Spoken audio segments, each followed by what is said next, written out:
నగరిలో ఎలాగైనా ఎమ్మెల్యేగా విజయం సాధించి హ్యాట్రిక్ కొట్టాలని చూసిన రోజాకు 2024 ఆంధ్రప్రదేశ్ అసెంబ్లీ ఎన్నికల్లో ఘోర ఓటమి ఎదురైంది. ఓటమి తర్వాత రోజా ఎక్కడా పెద్దగా కనిపించలేదు. సడన్ గా వైఎస్ రాజశేఖర రెడ్డి జయంతి వేడుకల్లో కనిపించారు. రోజా మంత్రిగా ఉన్న సమయంలో వారానికి ఒకసారి తిరుమల వెళ్లేవారు. ఇప్పుడు రాష్ట్రంలో కూటమి ప్రభుత్వం అధికారంలో ఉండటంతో అటువైపు కూడా చూడటం లేదు. కొత్తగా తమిళనాడులోని ప్రముఖ పుణ్యక్షేత్రాలను భర్త సెల్వమణితో కలిసి దర్శించుకుంటున్నారు. ఇలా ఓ ఆలయానికి వెళ్లిన రోజా అక్కడ ప్రవర్తించిన తీరు ఇప్పుడు సోషల్ మీడియాలో వైరల్ అయింది. అనేక విమర్శలు వస్తున్నాయి. అసలు రోజా చేసిన తప్పేంటి?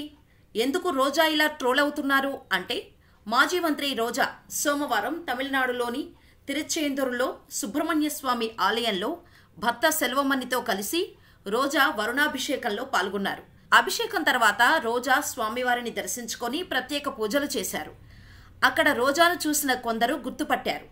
హీరోయిన్ రోజా ఆలయానికి వచ్చారని తెలిసి కొందరు భక్తులు ఫోటోలు, సెల్ఫీల కోసం రోజా దగ్గరకు వెళ్లారు.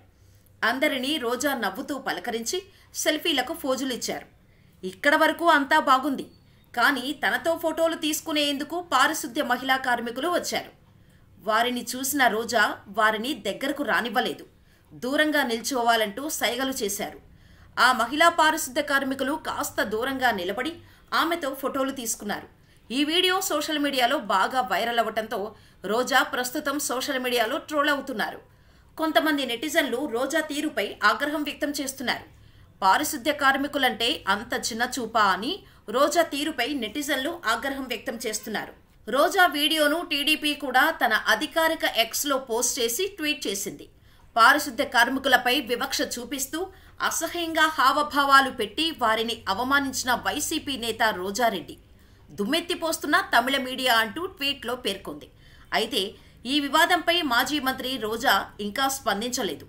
ఇదిలా ఉంటే గతంలో రోజా మంత్రిగా ఉన్న సమయంలో ఓ ఉద్యోగి చేత తన చెప్పులు మోయించిన వీడియో సోషల్ మీడియాలో వైరల్ అయింది. రోజా మంత్రిగా ఉన్నప్పుడు బాపట్ల జిల్లా సూర్యలంక బీచ్లో సందర్శించారు.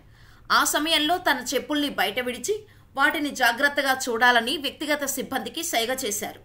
దీంతో రిసార్ట్స్ ఉద్యోగి మంత్రి చెప్పులను తడిసిపోకుండా చేత్తో పట్టుకొని మంత్రిని ఫాలో అయ్యారు. కొద్దిసేపు చేత్తో మోసిన అనంతరం పక్కన పెట్టారు. మంత్రి రోజా నీటి నుంచి బయటకు వచ్చిన తర్వాత ఆమె కాళ్ళ దగ్గర పెట్టారు. ఇలా ఉద్యోగి చెప్పులు మోయటం వివాదాస్పదమైంది. ఆ వీడియో ఇప్పుడు సోషల్ మీడియాలో వైరల్ అయింది. ప్రతిపక్ష పార్టీలు అప్పట్లో రోజా తీరుపై విమర్శలు గుప్పించారు. అంతేకాదు, రోజా మంత్రిగా ఉన్న సమయంలో అప్పటి తిరుపతి ఎమ్మెల్యే కరుణాకర్ రెడ్డితో కలిసి తిరుమల దర్శన టికెట్లు అమ్ముకుంటున్నారని టీడీపీ తీవ్ర ఆరోపణలు చేసింది. టీడీపీ నేత ఆనం వెంకటరమణారెడ్డి అయితే ఓ అడుగు ముందుకేసి ఈ మధ్య మంత్రి రోజా తిరుమల వెంకటేశ్వర స్వామి దర్శనానికి పదే పదే వెళ్తున్నారు, ఎందుకా అని ఆరా తీస్తే ప్రోటోకాల్ దర్శనం కూడా డబ్బులు సంపాదిస్తున్నారని తెలిసింది అని తీవ్ర విమర్శలు చేశారు. రోజా మంత్రిగా ఉన్నప్పుడు మంత్రి అయిన 3 నెలలకే కొత్త బెంచ్ కారును తన కొడుకుకి ₹1.5 పెట్టి కొనడం కూడా ఎన్నో విమర్శలకు దారితీసింది.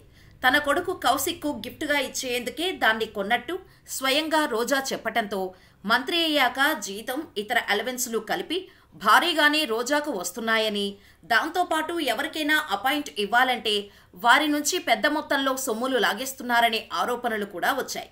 ఇలా అందరి దగ్గర దండుకున్న డబ్బుతో తన కొడుక్కి బెంచ్ కారు కొని గిఫ్ట్గా ఇచ్చింది అనే విమర్శలకు కూడా ఎదుర్కొన్నారు రోజా.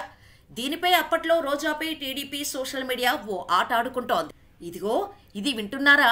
మంత్రి రోజా కొత్త వ్యాపారం మొదలుపెట్టారు. మంత్రి గారికి అపాయింట్మెంట్కు డబ్బులు బాగానే వస్తున్నట్టున్నాయి, బాగానే వెనకేశారు అంటూ రోజా వీడియోపై సోషల్ మీడియా వేదికగా నెటిజన్లు అప్పట్లో ట్రోల్ చేశారు. అంతేకాదు, జగన్ క్యాబినెట్లో కరప్షన్ క్వీన్ రోజా అన్న ఆరోపణలు కూడా ఈమెపై ఉన్నాయి.